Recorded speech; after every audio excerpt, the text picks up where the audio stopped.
이번 시간은 헌법재판소입니다. 헌법재판소. 자, 헌법재판소는 넓게 의미해서 사법기관이라고 보는 경우도 있어요. 그런데 넓은 의미의 사법부에는 들어갈 수 있어도 정확하게 사법부라고 하면 최고기관으로 아까 우리가 배웠던 대법원을 들 수 있습니다. 헌법재판소는 작게 보는 사법부 안에는 들어갈 수가 없는 거예요. 그래서 별도의 조직이다. 여러분들은 그냥 별도의 기관이다. 헌법재판소는 대법원을 중심으로 하는 사법부와 별개의 기관이다. 이렇게 여러분이 기억하시는 게 공부하시기엔 더 편하겠습니다. 아시겠죠?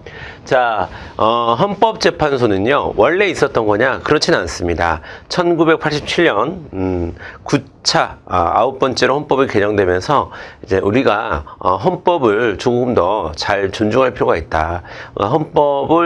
헌법이 국가의 최고 법이고, 그 다음에 어디로 가야 될지 국가의 방향을 정해놓은 법인데, 헌법에 대해서 우리가 너무 좀 등한시한 것 같다. 우리가 헌법에 맞는지 안 맞는지를 직접 재판하는 기구가 따로 필요하겠다라고 해서 그런 주장에 의해서 1987년도에 9번째 헌법이 개정되면서 헌법재판소라는 기관이 헌법 안에 들어오게 된 것이다 라고 보시면 되겠습니다.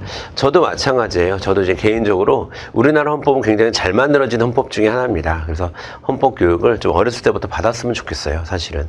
왜냐하면 우리가 지켜야 될 기본적인 법과 가치 이런 내용들이 다 담겨져 있는데 좀 많은 사람들이 헌법에 대한 이해가 부족하니까 어떻게 보면 좀 이렇게 공통분모가 없다 보니까 서로 이제 막 분쟁도 좀 심하고 갈등도 좀 심한 게 아닌가 한국 사회가 그런 생각이 가끔 듭니다.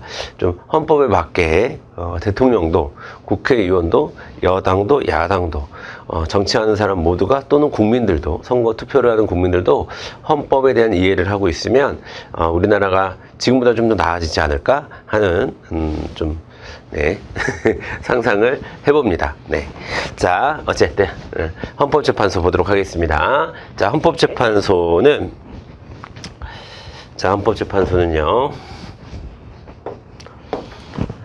헌법의 해석과 관련된 정치적 사건은 사법적 절차에 따라 심판한다. 이 표현이 좀 중요해요. 그러니까 헌법이라는 것 자체가 여러분 되게 정치적이고 이념적인 법입니다. 그러다 보니까 헌법을 가지고 하는 재판인 헌법재판은 다소 정치적일 수 있습니다. 자, 그리고 최고 헌법 보장기관, 헌법을 보장하기 위한 최고 기관이고 또 이 헌법재판소를 아까 위에서 우리가 표시한 것처럼 이렇게도 표현합니다. 정치적 사법기관이다. 그래서 정치적, 이념적 이런 말이 나오면 헌법재판소구나 라는 것을 여러분이 알아두셨으면 좋겠고요. 그 다음에 기억번 보겠습니다. 헌법재판소장 어떻게 뽑냐? 자, 마지막 나왔습니다. 국회의 동의를 얻어서 대통령이 임명한다 라는 겁니다. 자, 그러면 이제 마지막이니까 또 기념비적으로 정리를 한번 해줘야겠죠. 자, 그러면 국감 대대헌 나올 때마다 얘기하는 겁니다. 그래야 여러분이 이제 외우시거든요. 자, 국감 대대헌은 국무총리, 감사원장, 대법원장, 대법관, 헌법재판소장 을 말하는 것으로 이 5가지 국가기관은 어떻게 한다?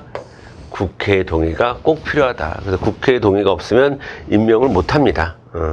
다른 장관들 같은 경우에는 인사청문회를 하긴 하지만 인사청문회에서 국회에서 반대를 한다 하더라도 대통령이 임명할 수 있거든요. 근데 이 5 국가기관은 안 됩니다. 국무총리, 감사원장, 대법원장, 대법관, 헌재소장 이거 알아두시면 헌재소장이 이제 마지막으로 나왔던 겁니다. 자, 헌법재판소 재판관은 이것도 우리 333 조직에서 배웠잖아요. 그쵸? 총 9명으로 구성이 됩니다. 그리고 9명은 자, 3위는 행정부 대통령이 또 3위는 국회가 3위는 대법원이 이렇게 해서 333으로 만듭니다. 자, 다른 3위는 대법원장이 지명하는 자를 임명합니다. 근데 어쨌든 최종적으로 9명 모두에 대한 임명권은 이제 대통령에게 있는 거죠. 어쨌든 333입니다. 그쵸? 네, 333입니다. 자, 그리고 이제 굉장히 중요한 이제 헌법재판소가 그럼 무슨 일을 하느냐? 그걸 우리가 헌법재판소의 권한이라고 표현을 합니다. 헌법재판소의 권한이 이제 시험 문제 자주 나옵니다. 우리가 탄핵도 경험을 했고요. 그 다음에 뭐 간통죄를 비롯한 몇몇 이제 뭐 위헌법률 심판도 많이 경험을 했고 하다 보니까 우리가 이제 헌법재판에 대해서 좀 사람들의 국민 상식이 좀 높아졌습니다. 그래서 다시 한번 이제 헌법재판소가 무슨 일을 하는지를 보도록 할 텐데 책으로는 좀 이따 정리를 하고요. 이제 먼저 필기를 통해서 여러분에게 정리를 해드리도록 하겠습니다. 자, 헌법재판소가 하는 일, 그거를 우리가 뭐라고 부른다?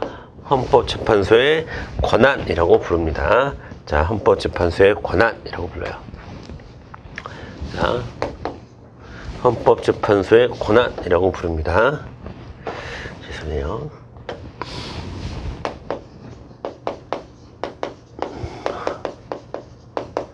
헌법재판소의 권한.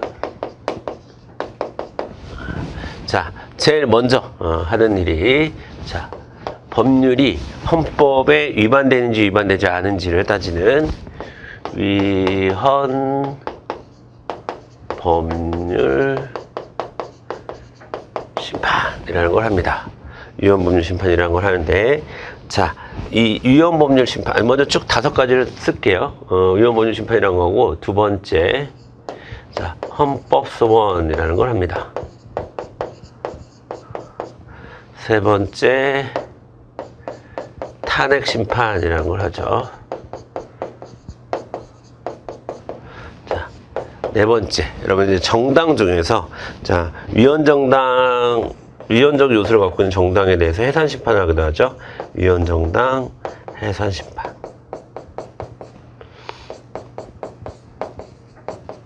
그다음에 5번째로 국가기관 사이에 권한 문제가 있을 때 권한쟁의 심판. 자, 이렇게 5가지가 헌법재판소에서 하는 일이 되겠습니다. 자,